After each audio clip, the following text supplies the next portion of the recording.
Hey everyone, welcome back to Trek for Wealth, the podcast where we talk about money the way real people actually talk about money. I'm Avery. And I'm Grant. And Avery, I have to say, this week's topic is one that I genuinely could not stop thinking about. Same, because Grant sent me this chart on Tuesday and I just stared at it for like 5 minutes. It's one of those images that looks complicated at first, but once you understand what you're looking at, it's actually kind of alarming. So here's the setup. Anthropic, the company behind the AI called Claude, just released a research paper this week. And in it, they published what we're calling the map. Right. It's a radar chart, one of those spider web-looking graphs, and it shows two things side by side. What AI could theoretically do to jobs right now, and what it's actually doing. And the gap between those two things, that's where today's conversation lives. Let's get into it. Okay, Grant, break down the chart for people who are just listening and can't see it. Sure. So imagine a spider web.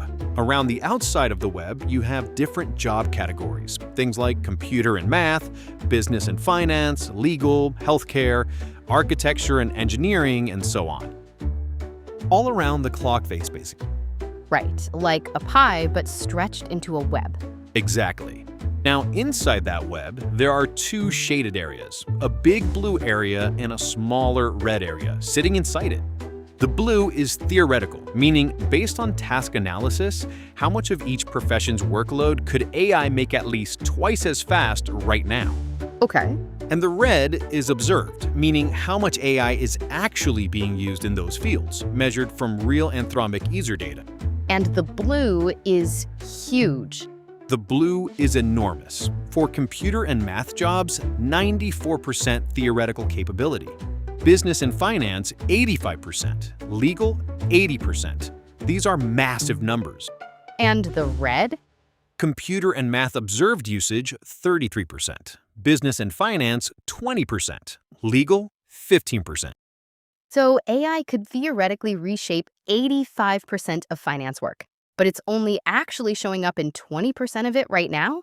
That's detention. And depending on how you read it, that gap is either very reassuring or very, very concerning. We're going to come back to that debate. But first, Grant, who does this report say is actually most at risk? Because I think our listeners are going to be genuinely surprised. But here's what really struck me about this data, Grant. When you drill down into the specifics, you start seeing patterns that feel almost personal, like a tax accountant's work preparing standard returns, 90% AI exposed, according to this analysis. But a tax attorney negotiating complex estate structures, only 40% exposed. This is the twist that got me. Most people assume AI is coming for the warehouse worker, the truck driver, the person doing manual repetitive labor. Right, it's not just accounting or law as broad categories, it's the specific nature of the work that matters. Pattern recognition, document processing, data analysis. These AI excels at. But complex negotiations, reading a room, building long-term client relationships, these require something AI doesn't have yet. Right, that's been the narrative for years. But this report flips that completely. The most AI-exposed workers are 16 percentage points more likely to be women. They earn 47% more than the least exposed workers. And they are nearly 4 times as likely to hold a graduate degree. We're talking lawyers, financial analysts, software developers, accountants. The people who went to school the longest and earned the most, that is who is sitting squarely inside that blue zone.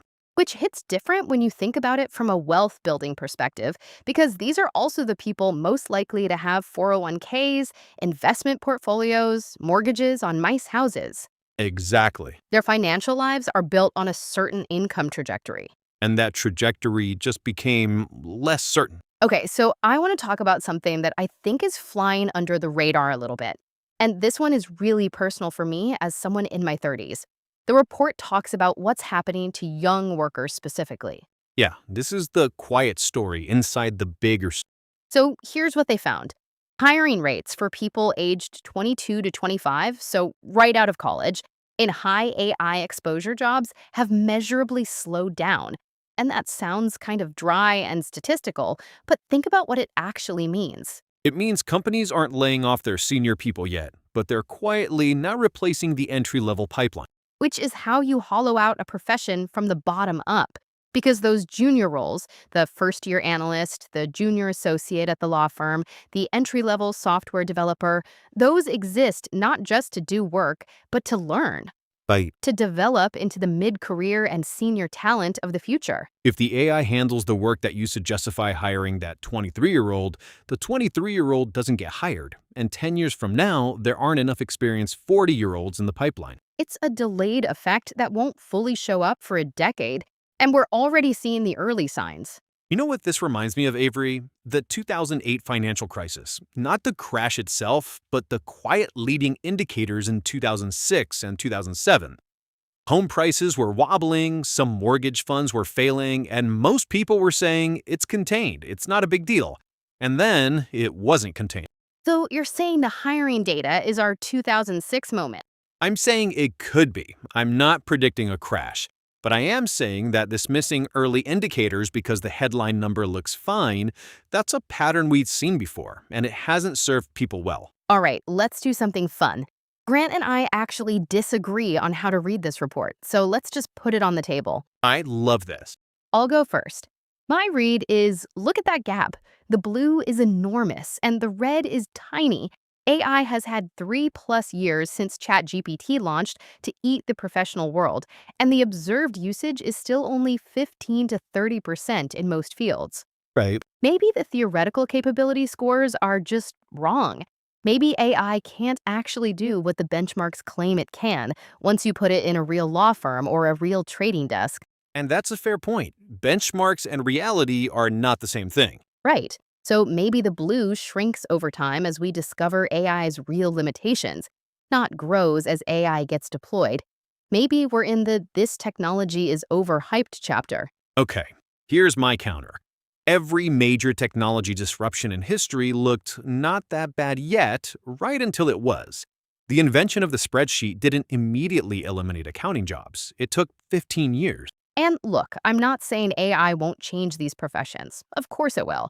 But maybe it changes them more like email changed business communication, made some things faster and easier, eliminated some jobs, created others, rather than like the printing press eliminated scribes. Maybe we're looking at evolution, not extinction. But here's what worries me about that analogy, Avery. When email disrupted business communication, it didn't make writing obsolete. People still had to compose messages, think strategically about communication, understand context and tone. AI is different because it can actually do the thinking work, not just help with it, but replace it entirely from many tasks. But it absolutely did eliminate entire layers of bookkeeping work. The internet didn't immediately destroy retail. It took 20 years, but Amazon exists. So you're saying slow doesn't mean stopped. I'm saying the gap between blue and red isn't proof that AI is overhyped. It might just be proof that we're still early. And the thing that concerns me is that this time, the technology is improving faster than any of those historical examples. Which means the 15-year runway might be a 5-year runway. Or shorter. Anthropic's own CEO has said he thinks we could have artificial general intelligence within 1 to 2 years. Now, I take that with some skepticism. These CEOs have incentives to say dramatic things. Right. But even if he's off by a factor of 3, that's still a very short horizon for people to adjust their careers and their financial plan. And that's really the Trek for Wealth angle here, isn't it? This isn't just a technology story, it's a personal finance story. So let's talk about what you actually do with this information, because we never want to leave our listeners with just anxiety and no action. 3 things. Grant, kick us off. Number 1, audit your income sources. If you are in a high exposure field, now is the time to think about whether your income is diversified, not just your investment portfolio, your income. Can you develop skills or expertise that are harder to automate? Relationship-driven work, creative judgment, physical presence, these are all lower on the exposure map. Number 2, rethink the just get a degree and a good job plan if you have kids or younger people in your life. The career paths that felt like guaranteed wealth builders for the last 30 years are not automatically guaranteed for the next 30. Exactly. The conversation we need to have with the next generation looks different now. And number 3, Don't panic, but don't be complacent. The report itself found no mass unemployment yet. There is still time. But the people who will navigate this best are the ones who start paying attention now, while the red area is still small, not when it's already filled the blue. And let me add something practical to that last point about career conversations. If you're advising someone just starting out, whether it's your kid, a mentee, or just someone asking for advice, encourage them to learn AI tools rather than fear them. The people who will thrive are those who become AI native, not AI resistant. Think of it like flood insurance. You don't wait until the storm is overhead to buy it. Exactly.